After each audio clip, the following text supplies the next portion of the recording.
You're damn right it's about time Chicago had a woman's sports bar right here in the Logan Square neighborhood. I'm at Babe's Sports Bar, and you don't have to be a rocket scientist to figure out it's all women, all sports, all the time, man. I'm gonna talk to Nora, who's the owner of this establishment, who brought it here to the Logan Square neighborhood and to Chicago in general. One of the first in the country right here off of Armitage and like Humboldt. So let's go inside and take a look, shall we? All right, inside the freshly minted Babe's Sports Bar in Logan Square, I'm here with founder Nora. That's how you doing? Right. Hi, how you doing? I'm doing awesome. Good. We met like, I don't know, a month or so ago when things did not look like this. Much different now. Time Beautiful has flown. space here. Yeah, thank you. It's very different than how it was for about a year before we opened our doors, which was almost 2 months ago. So it's finally settling to be a beautiful bar. So this is the first women's sports bar in Chicago, one of the first in the country. Yes. And yes. You're the founder, so I'm going to ask you all the fun questions. Okay, good. How did you do this? Where were you before? Were you in the industry before, and why did you want to do it? Great questions. Okay, so we're the first women's sports bar in Chicago that we are exclusively showing women's sports. There are other bars like Whiskey Girl Tavern on the north side, and they prioritize women's sports and are women owned, but we don't show any men's sports, so that really is how I define us, as like a women's sports bar. And there are a few in the country, and I think we're like number 12-ish, between 12. They keep popping up. In the recent months, they've been opening like fast, which is great. And so we're in the first 20, I would say. That's incredible. Yeah, and it's been really you awesome. said it's starting to happen now. More and more are opening up. Yep. So are you like, or are you like, pay homage to the ones, the OGs? Oh, or what? no, I think like the more the better. Like we are a small space, as you either can see now or will see throughout the you can lot. see, yeah. And like we get crowded.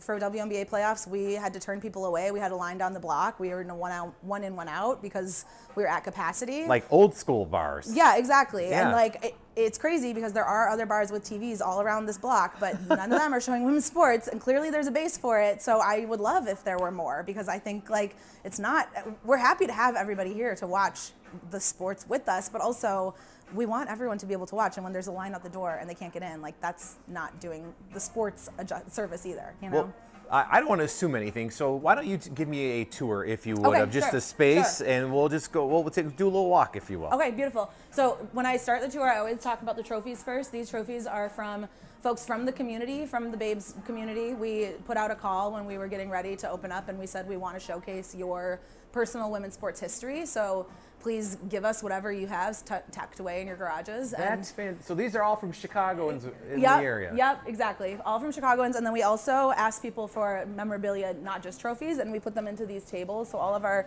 little tables along the banquette have memorabilia in them from folks too. So when people come in, they get to see themselves in the table. There's my little rugby tag.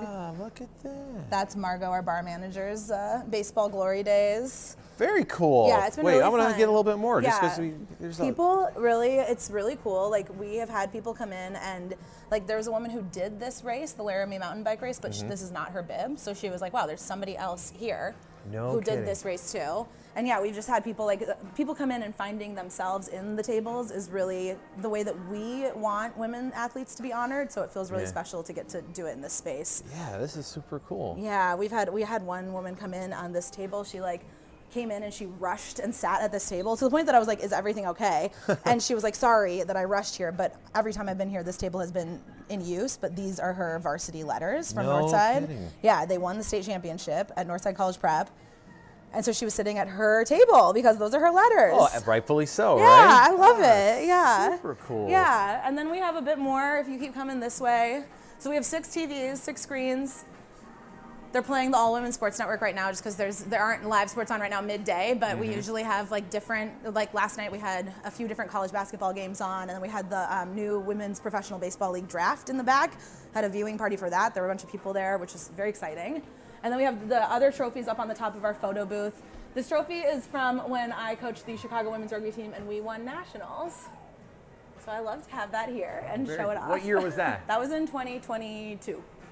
And so this bar is not a new bar in terms of the building. This building's been here for a hot minute, so there's a lot of history. It's an old building. Yeah, right? It's an old building, and it was a bar. Like for multiple iterations before we were here, it was a bar.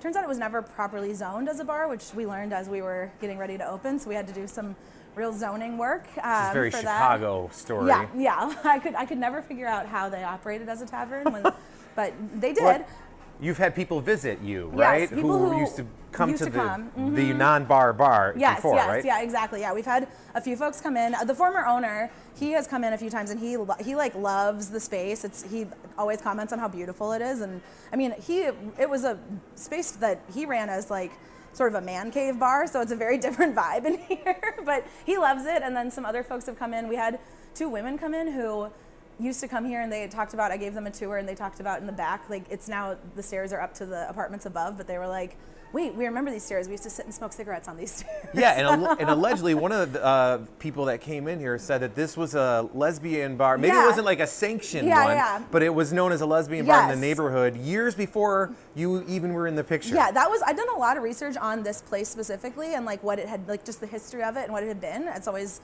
like important to me and fascinating. And I'd never seen that in all the history research I was doing, but a woman came in, and she was she had been a lesbian club promoter back in the day a little bit, and she was like, I've been here before, and I think it was a lesbian bar because there were always like butch Puerto Rican bartenders. That's such an amazing story. Yeah, that's I like love definitely it. You got to figure that out. I know. Right? I'm like, if it was, I mean, I love that we're continuing the history of it here. They were way out of their time, right? Yeah, seriously. All right, so on with the tour. I'm sorry, I got distracted there. So we have the rest of the back area. So we call this our lounge.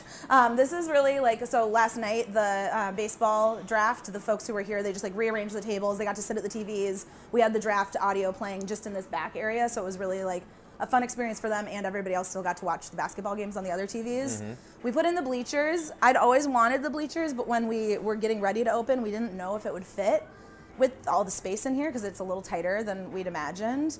But then after the first WNBA playoff game where we just had crowds and crowds of people and so many people standing, I was like, no, we really do need these bleachers. And so we have them now, and it's awesome. We had a Paige Becker's lookalike contest, and everybody who sat on the bleachers like was just in it together. It was like, you know, a bunch of strangers who grouped up, and then they were like sitting in close quarters, and they did the wave at one point. Uh-huh. So like they did the wave right here. They were a little unit, we're not talking a huge bleacher area. It's a 12-seater. Yeah, it's a 12-seater. But if anybody's been to any park district field in this city to play softball or hang out at soccer fields, that's what you're sitting on. Yeah, exactly. So it's like we wanted it as like an homage. It's very functional. We really wanted this space, like when I was thinking about how the flow of the space would look and how we wanted people to interact with the space, I really wanted it to foster interaction and just sort of help people naturally engage with each other. And I think the bleachers are such a good way to do that. Anytime I see different groups sitting on the bleachers, there's inherently interaction, and often it forces people to talk to each other, right? Yeah, and they like end up being friends with each other. It's just like the space and the people who come in here are all, I think, really just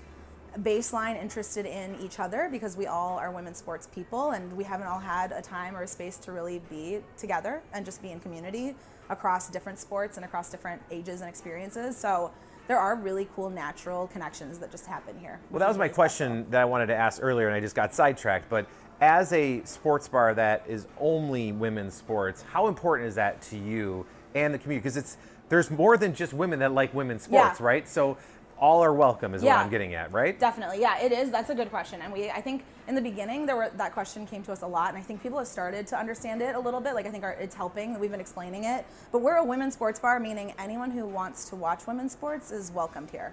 And we want you here. So we actually have, we'll have people come in and be like, there are men here. And it's like, yeah. There are men here because they also want to watch women's sports, and they also want to be in community with us. It's not a lesbian-only bar. Yeah, exactly, it's a women's sports bar. And there are times where it looks like a lesbian bar, and we will have events where it's like a lesbian event or a queer event, for sure. And those spaces are really important to me too, as a queer person. But also, it's a women's sports bar first. So anyone who wants to be part of women's sports is welcome to be here.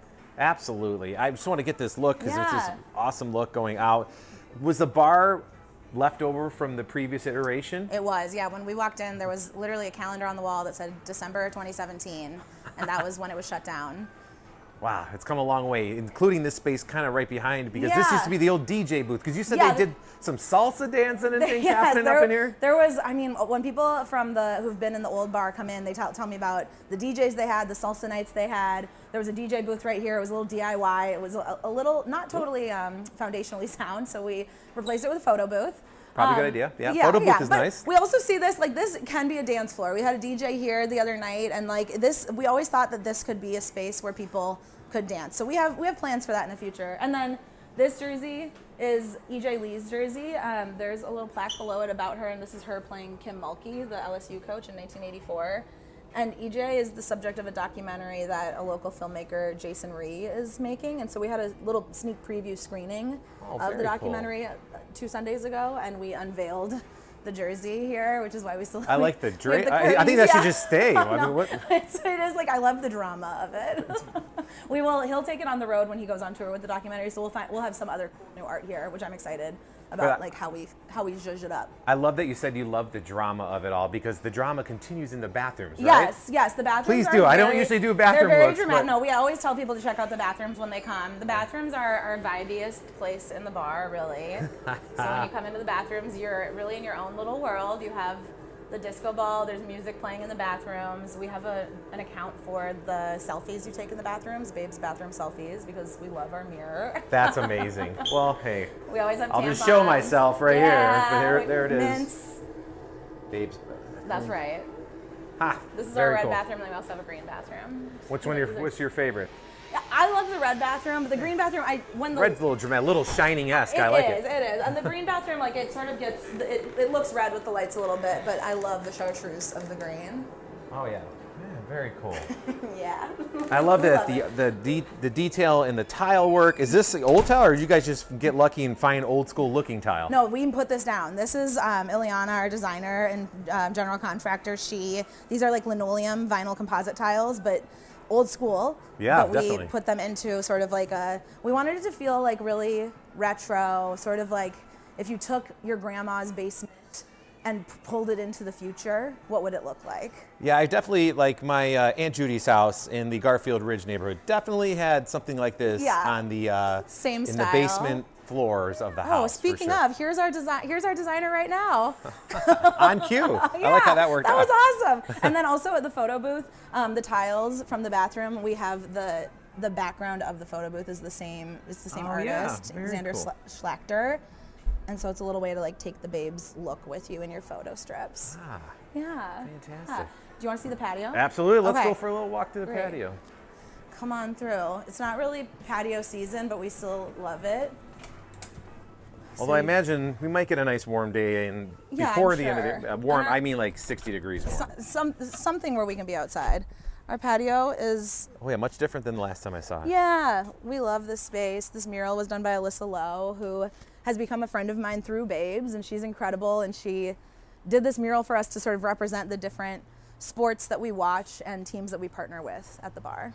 Very cool. And you guys are drinks only, right? You don't have a kitchen? Drinks only. We're planning on having some snacks, but it's a bring your own food situation. So we have a partnership with Yabba's, the Palestinian deli right next door, and you can bring their food in. You can bring any food in. We just put a microwave in, so you can like bring your leftovers, which I love. I just like want it to feel homey and have people feel comfortable. And the best way to do that is offer them a cocktail, right? Yeah, exactly. So you're gonna make me one, yeah? Well, you were bragging earlier that you knew what you were doing behind the bar. Okay, so don't tell my bartenders that. I will not. But I'll close that. I don't really. No, I just made that up. Sorry, I wasn't trying to throw you on the spot. Ileana, are you hiding? We're shooting the. I'm gonna make a spaghetti for Tom. You're good. So I have a 1-year-old daughter at home, so I haven't been out in a while is what I'm saying. So I don't know what a spaghetti is, even though it's probably been around well before my daughter was born. No, it's definitely there. It's still, I feel like, a newish drink to a lot of people, but once they have one, they really love it. So spaghetti is it's a beer cocktail, so it's also sort of like a low ABV option. It was a really popular summer drink, and we're planning on doing some wintertime riffs on it too. So you start with a High Life, of course. And then you pour the shot out. It's very important to us that you get your shot of beer so it doesn't go to waste. There's some places that just pour it down the drain. Yeah, absolutely. Not here. We don't believe in food waste or beer waste. And then some Aperol. Okay. A little red, a little lemon. We squeeze our own lemons to make sure that it's nice and fresh. You let it be all beautiful, look like a sunset. Does look like a sunset. And then you can take your shot of beer and you can drink your beer cocktail, your spaghetti. Well, I feel weird doing that without having you have one. Okay, yeah, I can have one. Yeah, do it. Or you can do a shot if you want. It's up to you. No, I'll have a spaghetti. I mean, it's early on a Friday. You guys haven't open yet. No, I could use one. It's an afternoon drink. I appreciate you coming in early to do this. Oh, yeah. We did a morning news segment, which was so funny because I said to the bartenders, no pressure, and you won't be paid if you come, but if you want to be on the news, we will be on the news in the morning, just you have to come at 7 a.m. is the only thing. And six of our 8 did come. Ah, very cool. Which was awesome. And we were making drinks at 7 a.m. Okay, cheers. Can you do me a favor? Can you hold this? It's recording right now, but that makes it easier for me to drink it. All right, so we're doing the shot first? Yeah, shot first, shot of beer. So Cheers, cheers. Mm-hmm. Yes, okay. Oh, That's yeah. we don't make that, but it's No, good. but it's still good. Yeah, cheers. Cheers.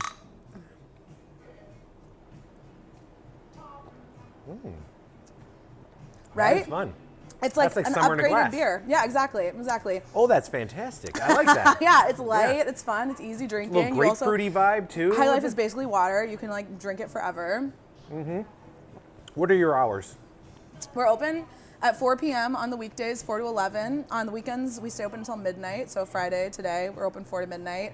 And then Saturday and Sunday, we open at noon for the early People games. probably should get here early if there's a specific game, because you were talking about a line going down the street, which doesn't happen in Chicago that much. No, I know. There's a few hundred, if not 1,000 bars in the city. Yeah. So the fact that you have a line says something about what you're doing. And I like, you know, there's a part of me as a customer where I'm like, oh my God, a line. I hate waiting in lines. And I don't love having lines because I want everybody to be able to come in and experience Babes. And also it's clear that like our capacity is 132, and when we hit that, there's more people who still want to be watching women's sports. So like, yes, there's demand for it. But no, we have definitely been having folks come in and camp out 30 to 40 minutes before games. And I do recommend it if you're like, we have the NWSL championship tomorrow, and we had a few people come for the semifinals last week, and they came right when the game started. And when they were leaving, they were like, wow, we're gonna come earlier for the championship because we didn't realize that we would need to like get a seat. And it's true, like if you can get a seat, but you gotta show up a little earlier. Awesome. Well, cheers to that. Yeah. Much love and People love luck. women's sports. Thank you. Yeah, absolutely. And I'm sorry,